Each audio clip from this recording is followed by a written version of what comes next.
The night sky burned red above the ruins of the alien city. Fire still climbed the broken towers and black smoke covered the stars. The war had ended, but death still walked among the ashes. Captain Elias Rain, a human soldier, moved carefully through the wreckage. His boots crunched on glass and stone. His armor light flickered in the darkness. The wind carried the smell of smoke and fear. He had come searching for survivors, human or alien. Most soldiers would have stayed away, but Elias was not like them. He believed not all enemies deserved to die. Then, in the silence, he heard something, a soft cry, faint, weak. He turned, scanning the broken hall beside him. The cry came again, this time a whisper followed it. It was a woman's voice, trembling, begging. Elias gripped his weapon and stepped through the fallen doorway. Inside, the air was thick with dust and light from burning walls. And there, among the broken pillars, he saw her, a woman, no, an alien, kneeling on the cold floor. Her hands were chained to a metal post. Her skin pale violet and glowing softly under the firelight. A golden crown lay cracked beside her. Her long silver hair was tangled and full of ash. In her arms she held a small child wrapped in torn fabric. The child's breathing was weak. Her small chest rose and fell like a flicker of a dying flame. Elias froze. He had seen many strange beings during the war, but never one like her. Even in chains she looked royal, elegant and proud, yet broken by pain. The alien woman lifted her head slowly. Her golden eyes met his.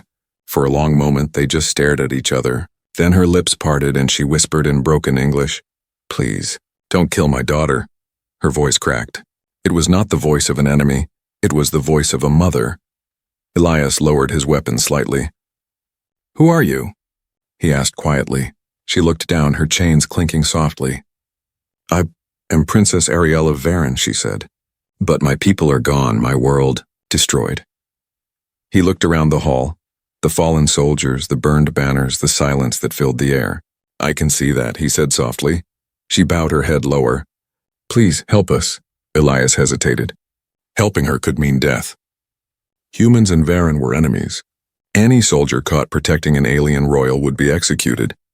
But then the child in her arms made a small sound. A weak, painful breath. Something in Elias's heart cracked open. He had once held a child like that, his own little girl. Before the war took everything, he stepped closer. "Your daughter's sick," he said gently. "She needs care." The princess nodded, her voice trembling. "Yes, I have no medicine left. The others, they left us to die." Elias knelt beside them, looking at the child's face. The girl's skin glowed faint blue, her eyes half open but unfocused. Then Ariel spoke again, and her words made his chest tighten. "If you must, take me as your concubine," she whispered. "But please, save her." Elias blinked. "What?" Her hands shook as she clutched the child tighter. "You are human. You won the war. I am nothing now. But I beg you, let my daughter live. You may do what you wish with me." He stared at her, speechless. The proud princess of a once great empire, begging a human soldier for her child's life. It felt wrong, cruel, unfair. "I don't want a slave," he said firmly. She looked up at him with wide, tear-filled eyes. "Then what do you want?" Elias sighed. "I want this war to mean something. I want to save someone for once." He unclipped his weapon and tossed it aside. Then he tore his cloak from his shoulders and wrapped it around the child. "What's her name?" he asked softly. "Lyra," the princess said. "She's only 4. All right," he said. "Let's get Lyra out of here." He broke the lock holding the princess's chains with the edge of his combat knife. The metal snapped and she gasped, clutching her daughter close. "Can you walk?" he asked. She nodded weakly. They moved through the ruins, the night air sharp with smoke and the far-off hum of drones. Every step was dangerous. Every sound could mean death. As they reached the edge of the city, a cold wind blew across the wasteland. Elias turned to her. "Why did you stay behind when everyone ran?" She looked down at her daughter. "Because a mother does not run from her child," she said softly.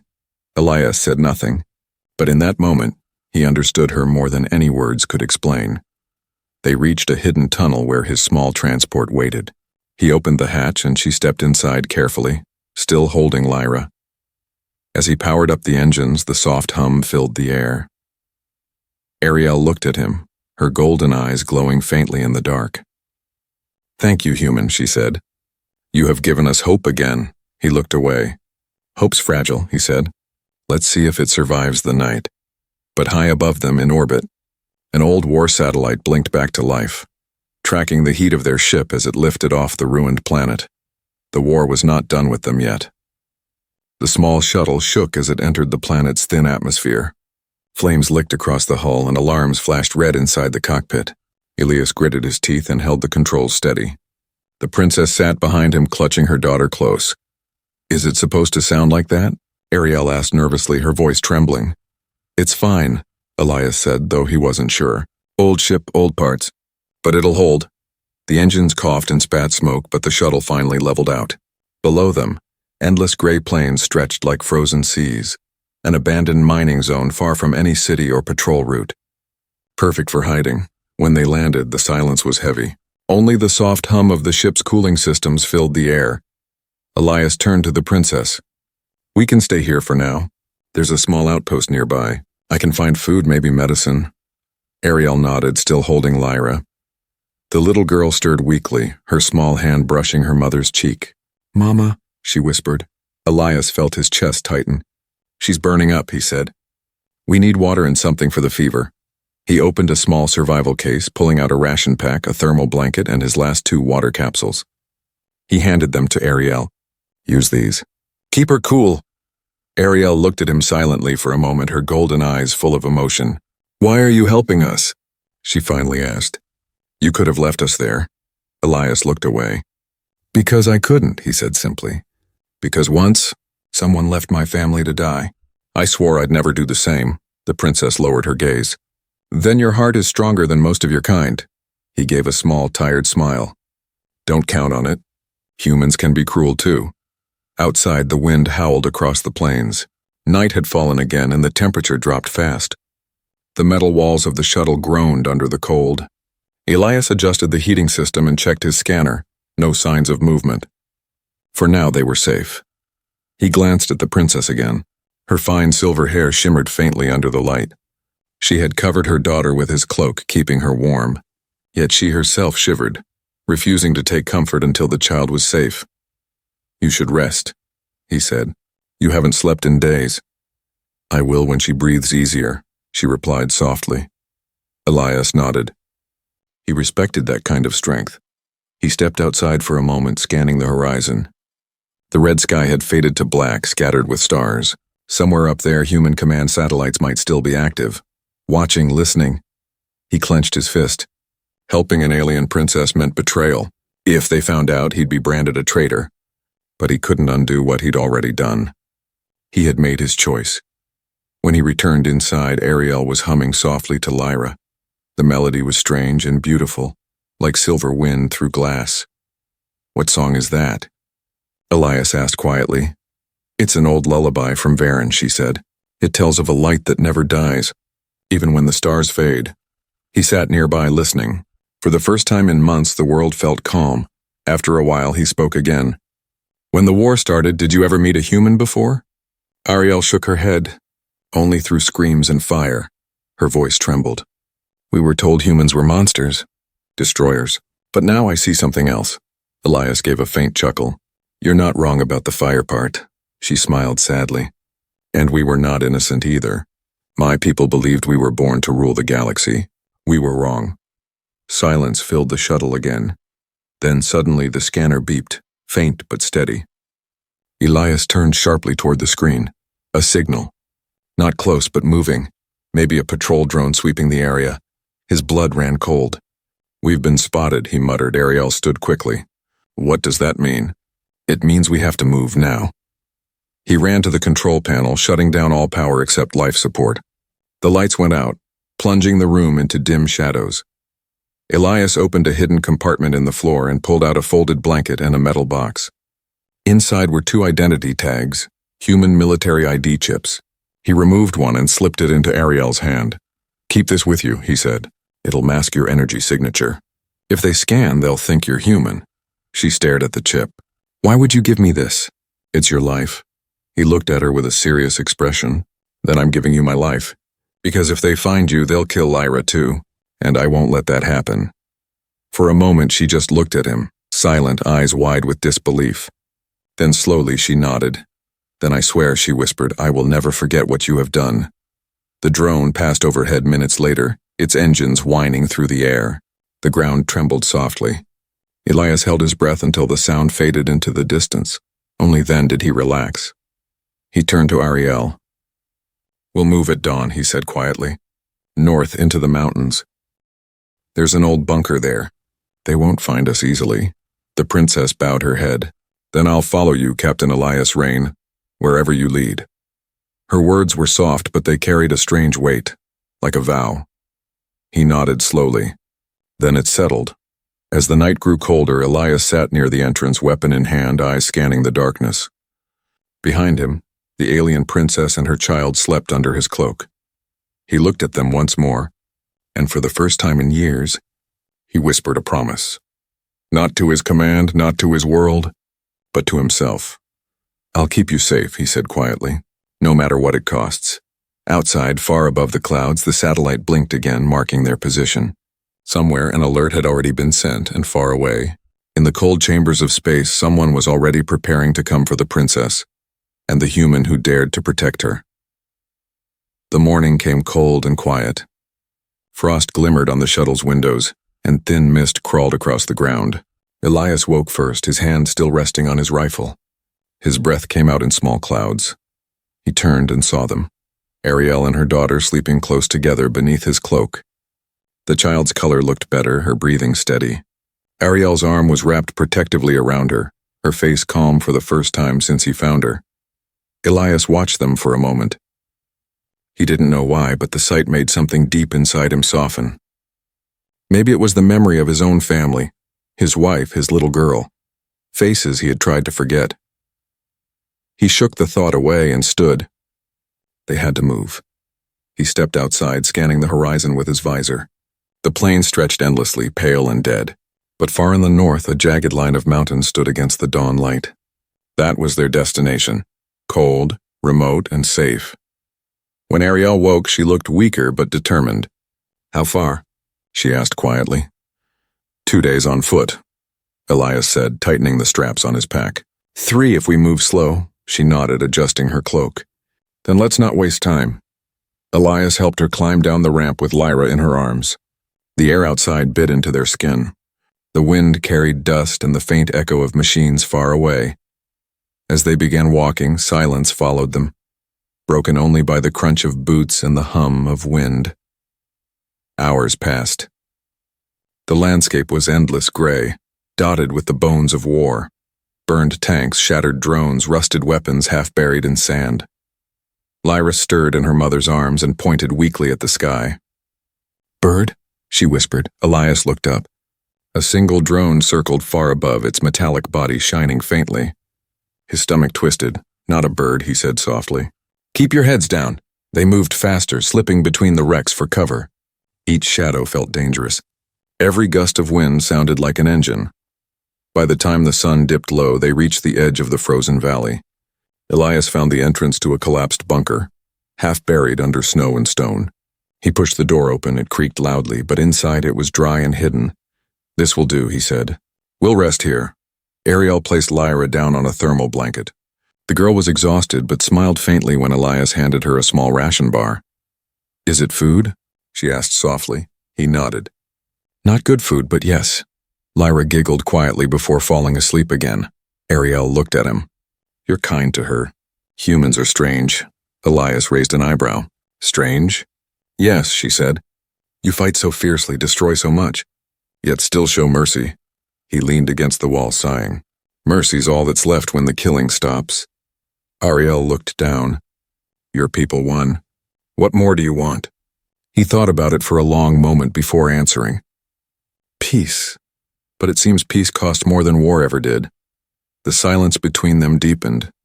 Then Ariel spoke again, her voice soft. If they find us, what will happen to you? He met her eyes. Court-martial, prison, maybe worse. Then why risk it? She asked, her tone almost pleading. Why protect me? Elias stared into the dim light. Because I saw what they did to your people. I saw how both sides forgot what being alive means. You and your daughter, you reminded me. Her eyes shimmered faintly. You shame me, human. I once looked at your kind with disgust. Now I cannot decide what I feel. He gave a faint smile. Confusion's better than hate. Outside, the wind began to rise, howling through the broken vents. Snow fell heavily, cloaking the valley in white. They stayed quiet, each lost in thought.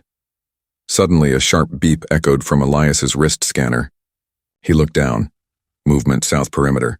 Multiple signals, his body tensed. Damn it, Ariel stood instantly. Who is it? Recon units, he said. Human. They must have followed our trail. Her eyes widened in fear. Then we must run. No, he said firmly. If we move now, they'll see us.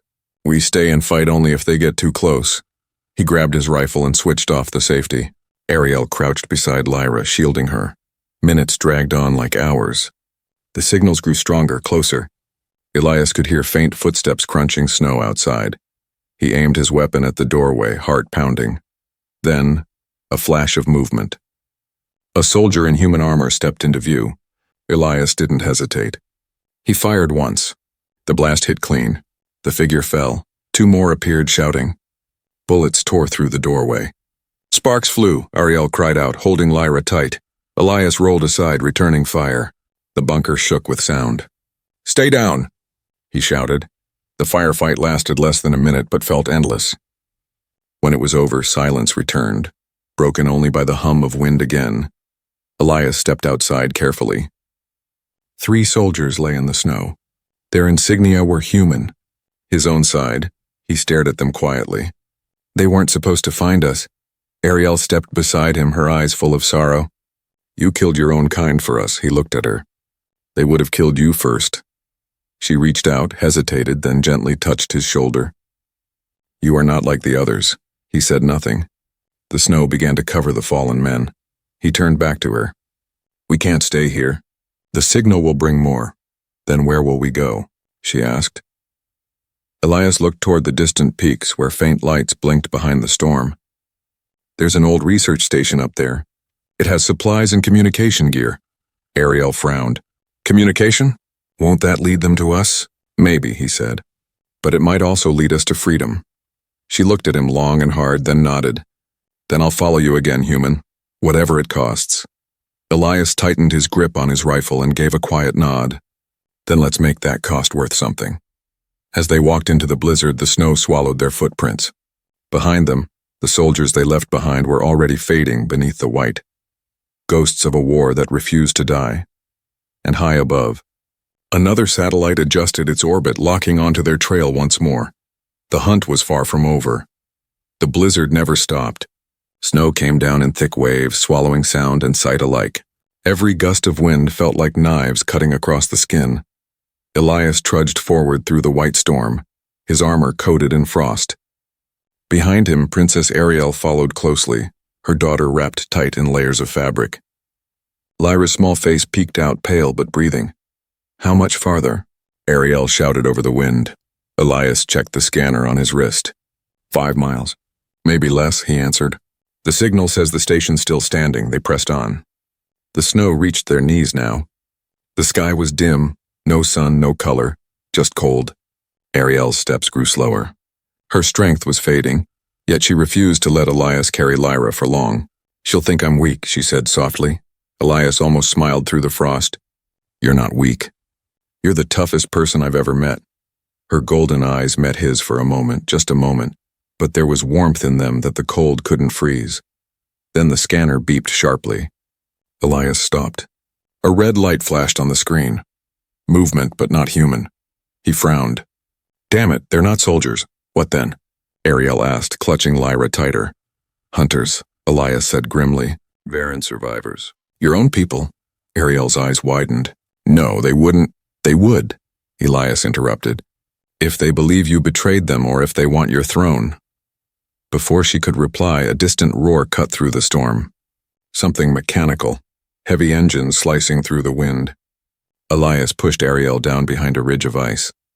Moments later, 3 dark shapes appeared through the blizzard, sleek alien skimmers gliding low across the snow. Blue plasma lights glowed beneath their hulls. Ariel's heart pounded. Those are royal trackers. They belong to the High Regent. He must have survived. Who's the High Regent? Elias asked, eyes scanning the horizon. My uncle, she whispered. He wanted my throne long before the war. Elias cursed under his breath. Figures. The skimmer slowed, scanning the ground with bright beams. Elias motioned for silence. They waited, unmoving, hidden under the snow ridge. The wind howled but covered their heat signature for now. Lyra stirred slightly and let out a small cough. The sound was soft, but in the silence it was deadly. One of the skimmers turned sharply toward them. Its scanner lights swept across the ridge. They've heard, Ariel whispered, panic rising. Elias grabbed her hand. Run, now. They broke from cover, sprinting through the storm. Energy bolts lit up the snow behind them. Bright blue explosions throwing up walls of ice. Keep moving, Elias shouted. Ariel stumbled but kept running, clutching her daughter. Elias fired a few bursts from his rifle, forcing the skimmers to pull back. Then he threw a smoke beacon behind them, filling the air with dense black vapor. Through the chaos, they reached a narrow canyon between two icy cliffs. Elias dragged a metal panel aside, revealing an old service tunnel half buried in frost. In here, he yelled. They rushed inside. The tunnel was dark and narrow, filled with old wires and frozen pipes. Their breaths echoed through the silence. For a moment, there was only the sound of wind outside. Then nothing. The skimmers passed overhead, their engines fading. Elias leaned against the wall, breathing hard. His visor fogged. Ariel sank to the ground, holding Lyra close. She's burning again, she whispered, touching her daughter's forehead. Elias knelt beside her, pulling out his medkit. She's dehydrated. Fever's back. He mixed a small capsule into his water supply and handed it to Ariel. Here, let her sip this slowly. The princess obeyed, carefully pressing the cup to her child's lips. Lyra drank weakly, her eyes half open.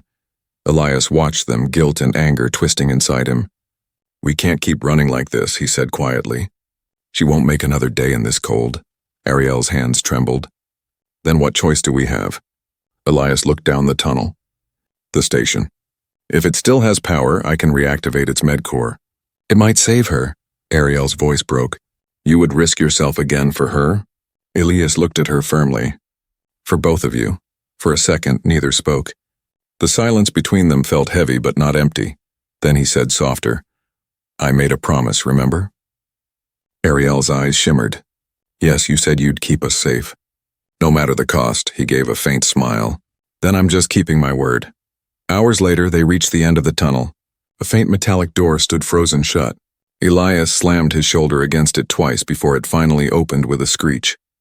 Inside was the research station. Dark, quiet, covered in ice. The walls were lined with broken screens and flickering lights. He found a generator and hit the switch. The lights flickered once, twice, and then stayed on, glowing pale yellow. Ariel gasped softly. You did it. Barely, Elias muttered, checking the systems. Medcore's functional. Life support stable. He helped Ariel place Lyra into a cryo bed. The machine hummed to life, scanning the child's vitals. Slowly, her breathing steadied. She'll be okay, he said gently. For now, tears filled Ariel's eyes. She turned toward him, voice trembling. You've done more for us than anyone of my kind ever has. Why, human? He hesitated, then spoke quietly. Because when I look at her, I see the world we lost. And when I look at you, I see the one we could still save. Ariel's lips parted, but no words came. The cold light reflected in her golden eyes. For the first time, she saw not an enemy, but a man fighting for something pure in a broken universe. Then the alarm suddenly blared. A red light flashed across the control panel. Elias's eyes widened. No! They've locked onto the power signal. Ariel's hand flew to her mouth. They're coming? He nodded grimly. And fast. Outside, through the swirling snow, blue lights began to glow on the horizon. 3 skimmers approaching once more, followed by something larger, darker, and far more dangerous. Elias loaded his rifle and stepped toward the door. Stay with your daughter, he said. Whatever happens, don't open that door until I tell you. Ariel grabbed his arm. You can't face them alone. He looked back at her, eyes steady. I'm not facing them. I'm buying you time. The princess's breath caught in her throat. Elias. He gave her a small smile. I told you. I keep my promises. And then he stepped out into the storm, alone. The storm had turned violent. Snow fell sideways, carried by roaring wind that screamed across the frozen valley. Elias stepped into the chaos, the door sliding shut behind him with a heavy thud. The moment he was outside, the cold bit into his skin through the armor. His visor flickered red warnings, temperature dropping fast, visibility near zero. But he didn't care. Somewhere in the white blur, the enemy was coming. He knelt and planted 2 pulse charges in the snow, marking a perimeter. The old soldier's instincts returned. Cold, focused, merciless. Through the blizzard, 3 faint lights appeared. Then more. The hum of alien engines grew louder. The skimmers broke through the fog, sleek and deadly, blue plasma glowing beneath them. Behind them came a larger craft. A royal warskiff carrying soldiers loyal to the High Regent. Elias's grip tightened on his rifle. "You just don't give up," he muttered. A loudspeaker crackled through the air, distorted by wind. "Human soldier," a cold, sharp voice echoed. "You shelter the traitor Ariel Varen. Surrender her and you may live." Elias chuckled under his breath. Yeah, right, he raised his rifle and fired. A burst of plasma tore through the nearest skimmer's engine. The ship exploded, scattering fire through the snow. Instantly, the others opened fire. Bolts of blue light cut through the air. Elias dove behind a frozen ridge, the ground shaking under each blast. He fired back, his shots sharp and deliberate, every movement trained and steady. But there were too many. Inside the station, Ariel flinched at every explosion. The ground trembled beneath her feet. Lyra slept in the cryobed, her small chest rising and falling softly under the pale blue light. Ariel turned toward the control terminal. She couldn't just wait while the human fought alone. She touched the console. The system hummed weakly but came alive. Ancient data scrolled across the screen in the Varen language. Research logs, coded transmissions, forgotten files. Curiosity and fear pushed her forward. She began opening them one by one.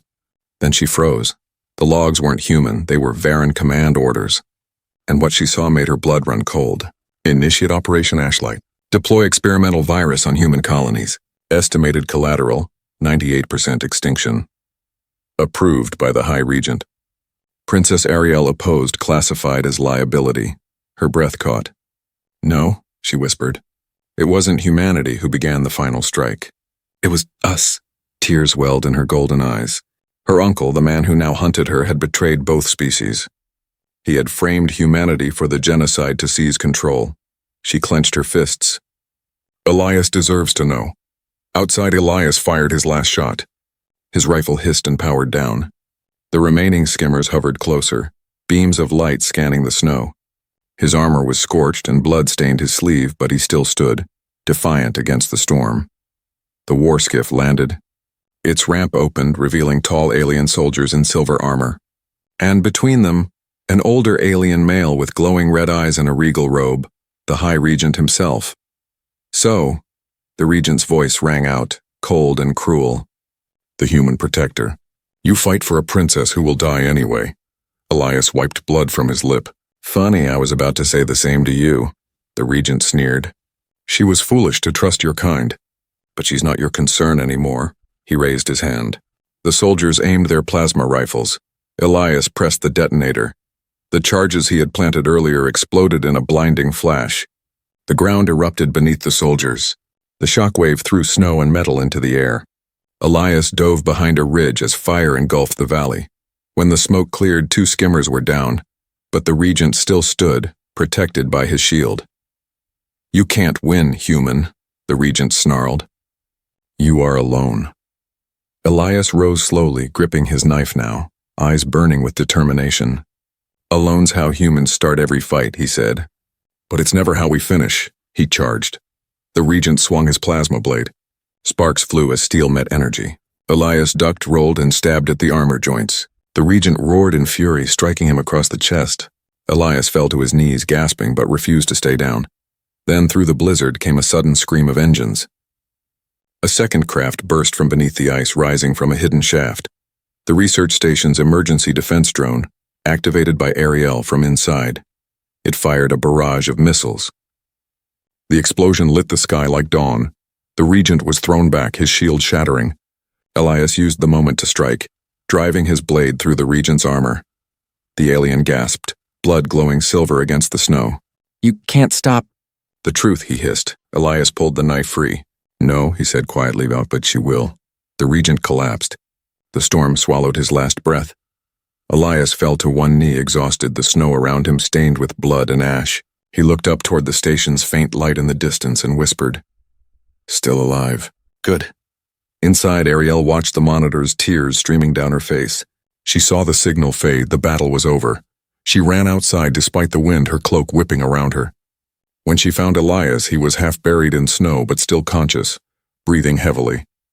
She dropped beside him. "Elias." He opened one eye and gave a weak smile. "Told you. I'd keep my promise."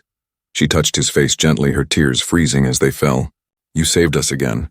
But why keep risking everything?" He coughed softly, eyes closing. "Because someone has to show. Mercy still matters."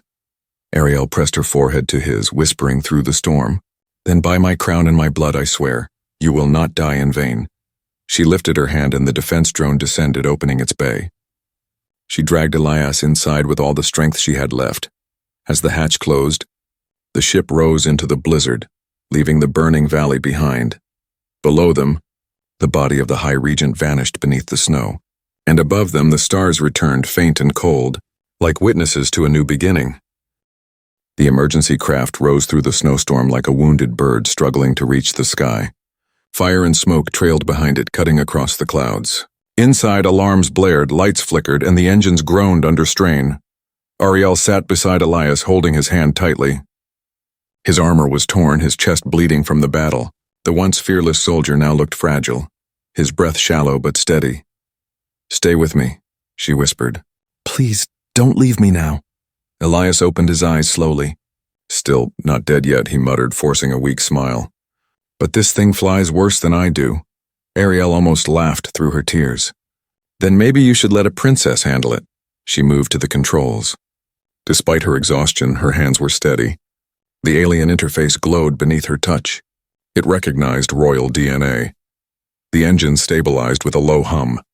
Outside the window, the frozen planet began to shrink beneath them.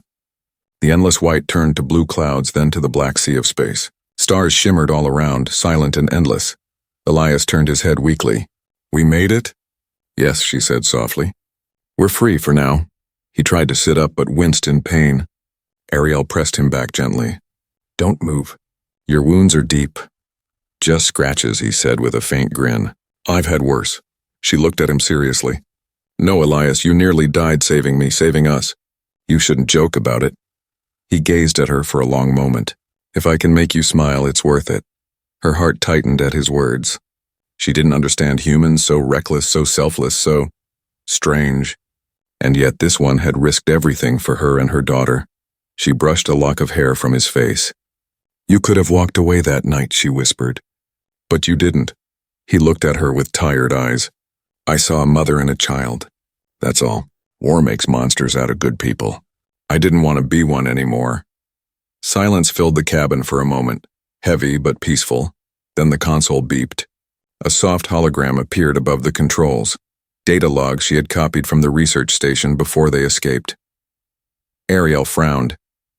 "These files, they show the truth of the war." Elias's brow furrowed. "What truth?" She turned the hologram toward him. The screen showed the Varan seal, the royal crest, and beneath it her uncle's signature. "The High Regent started the virus that wiped your colonies. It wasn't your fault, Elias. Humanity was innocent. He blamed you to unite our people through fear." Elias stared at the projection, his jaw tightening. "So all of it, all those deaths, were because of him?" Ariel nodded, tears glimmering in her golden eyes. "And because I tried to stop him, he called me a traitor." He exhaled slowly. "You've been running from your own people ever since." "Yes," she said softly. "But now, we have proof." Elias's hand gripped hers weakly. "Then we take it to both sides. End the lies." Her voice trembled. "Do you think they'll listen? After everything?" He smiled faintly. "Maybe not. But if they see you and me fighting together, they might believe again." Ariel looked at him with wonder. "You would stand beside me, after all my people did?" He chuckled softly. "Didn't stop me before." The small ship drifted silently through the void, its engines cooling. Ariel adjusted course toward an old orbital relay, one of the last neutral stations left from before the war. Lyra stirred in her cryo bed, waking slowly. Mama? She whispered.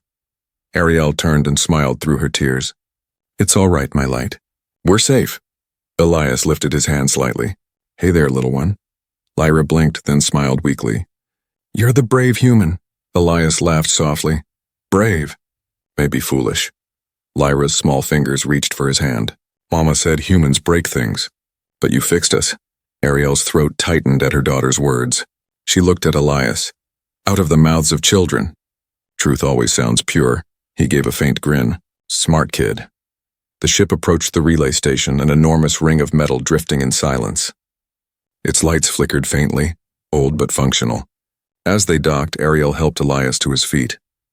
He leaned on her shoulder, each step slow. When the airlock opened, stale air rushed in. The station was empty, echoing ghost-like. But it still had power. They entered a small chamber filled with glowing screens. Ariel inserted the data core into the relay port. Lines of code streamed across the monitors. It's sending, she said. Every network still alive will receive it. The humans, the Varen outposts, everyone.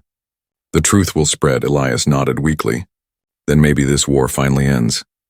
But before relief could settle, the system lights turned red. A deep voice came through the speakers, mechanical, cold. Unauthorized transmission detected. Source, Royal Encryption. Tracing origin. Ariel's eyes widened. No, they're locking onto us again. Elias groaned.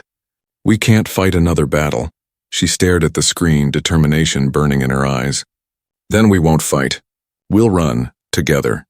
She grabbed his arm, guiding him back toward the ship. Behind them, alarms blared as the relay station security drones activated. Inside the cockpit, she launched the ship away from the ring just as energy beams cut through space. The blast narrowly missed them, shaking the hull. Elias coughed but smiled. That's one way to make an announcement. Ariel laughed breathlessly. If the galaxy didn't know us before, they will now. Stars stretched into lines as they jumped to light speed. The roar of the engines filled the cabin, then faded into quiet hums. Ariel turned to him. You need rest. The med pod can heal you fully. He shook his head gently. Not yet?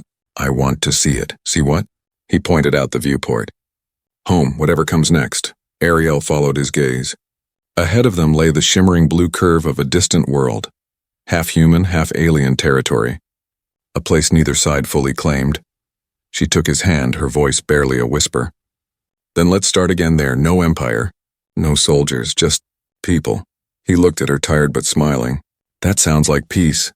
Ariel leaned closer, resting her forehead against his. Then let's make it real, Elias Rain. He closed his eyes, feeling the warmth of her touch, the hum of the ship, and the faint heartbeat of a child sleeping nearby. For the first time in years, the universe felt alive again.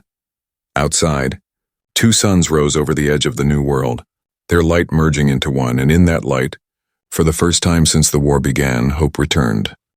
The twin suns rose over the horizon of the new world, casting long golden light across the silver clouds. From orbit, the planet looked calm, a peaceful mix of blue seas and green continents untouched by war. Inside the small ship drifting high above, silence ruled. The engines hummed softly, the lights dimmed to a warm glow. Ariel sat beside Elias's med pod, watching him sleep. The healing gel shimmered around his wounds and his heartbeat pulsed steady on the screen. Lyra sat quietly nearby, her small hands resting on the glass. He's getting better, isn't he, Mama? Ariel smiled faintly. Yes, my light. He's stronger than anyone I've ever known. The child tilted her head. Then maybe he's like the heroes from your stories. Ariel touched her daughter's cheek. No, Lyra. Heroes destroy monsters. He became one only to save us all. Outside, a faint transmission tone echoed through the comms, thousands of signals bouncing across space. The message she had sent from the relay had reached both sides. Every surviving human colony, every Varen fleet, every neutral world was now receiving the truth. The virus was not human. The war began from a lie. Across the galaxy, arguments erupted, orders were canceled, fleets stopped mid-flight. The truth was out, and it could not be silenced anymore. Elias stirred in the med pod, opening his eyes slowly. Did it work? He asked weakly. Ariel leaned closer, relief flooding her voice. Yes, they know. The message is spreading, he smiled faintly. Then maybe I can finally rest. She shook her head gently. No, Elias, you don't get to rest yet. We still have a world to rebuild, he chuckled softly. Always giving orders, Your Highness? She smirked, the faintest blush touching her violet skin. Only when they save lives. He sat up slowly, supported by her hand. The cabin filled with quiet warmth as sunlight spilled through the viewport. For a long time, neither spoke. They simply watched the new world below. Two survivors from opposite sides, united by scars and choices. Then the comms crackled again. A voice came through, calm, firm, familiar. This is Commander Soren Keller of the Human Peace Fleet. Unknown vessel, identify yourself. Elias straightened, his soldier's instinct waking. This is Captain Elias Rain, Human Infantry, Serial Delta 47R. I'm aboard a Varan escape craft with Princess Ariel Varan and a child under protection. We carry evidence of the Regent's crimes. Requesting ceasefire contact. There was a long pause. Then the voice returned, hesitant but respectful. Captain Rain, we received your broadcast. Stand by. You may have just changed everything. Ariel let out a shaky breath. They believe you? No, Elias said softly. They believe us. Minutes later, another transmission joined, a different frequency, softer, musical in tone. This is the Varan Council remnant. We confirm the Regent's death and the authenticity of the files. We seek peace. Ariel's eyes filled with tears. After centuries of pride, they finally say that word. Elias looked at her and smiled. Then we did it. She turned toward the viewport, watching the suns rise higher. No, Elias, you did it. You showed me what peace looks like. Not a throne, not a flag, but a promise kept. He reached out, placing his hand gently over hers. Then let's keep it together. The ship descended slowly through the atmosphere, light scattering off its hull. Below, the surface bloomed with color. Vast forests, rivers of silver water, mountains that shimmered with alien minerals. It felt like a planet made for second chances. They landed on a wide plateau overlooking a crystal lake. The air smelled fresh, untouched. Lyra stepped out first, her small feet crunching on strange blue grass. She laughed, the sound echoing across the quiet hills. Mama, it's warm, she shouted. Ariel smiled, stepping beside her. A living world again. Elias followed, limping slightly but upright. He gazed across the open land. No ruins, no bodies, no flags, just space to start over. Ariel turned to him. Then this will be the first city of two peoples. A place where no child grows up fearing the other. He nodded. What will you call it? She looked up at the twin suns. Horizon? Because this is where the past ends and everything new begins. He grinned. Good name. Lyra ran back to them and grabbed Elias's hand. You'll stay, right? You won't go away like before? Elias knelt slowly, meeting her bright golden eyes. I'll stay as long as you need me, little one. Maybe longer. The child hugged him tightly. Ariel watched, emotion rising in her chest. A strange warmth filled the air, the kind that came only when pain finally began to heal. That night, under two moons, they built a small fire. The stars reflected in the lake, each one a silent witness to what they had done. Ariel spoke softly. The galaxy may never forgive us completely, but they will remember. Elias looked at her. For what?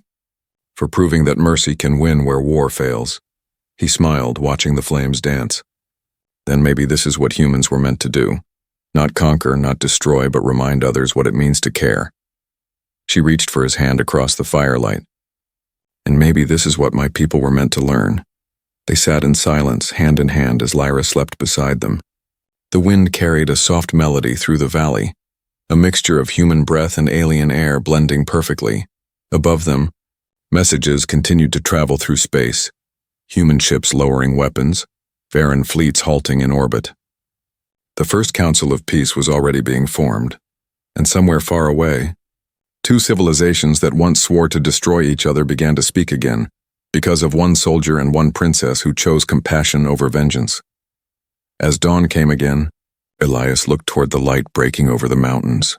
You know, he said softly, if someone told me I'd fall from the sky, save a princess, fight her uncle, and start a new world, I'd call them crazy. Ariel smiled, her golden eyes glowing in the morning light. Then maybe madness is the only way to build peace. He laughed quietly. If that's true, I'm the sanest fool alive. She leaned closer, resting her head on his shoulder. Not a fool, Elias, just human. And for the first time in generations, being human meant something more than survival. It meant hope. The suns climbed higher, painting the sky gold and violet. The fire crackled softly. 3 figures sat together at the edge of a new world. An alien princess, her daughter, and the human who refused to give up. And somewhere in that light, a single truth shone brighter than all the stars. Peace was no longer a dream. It had finally begun.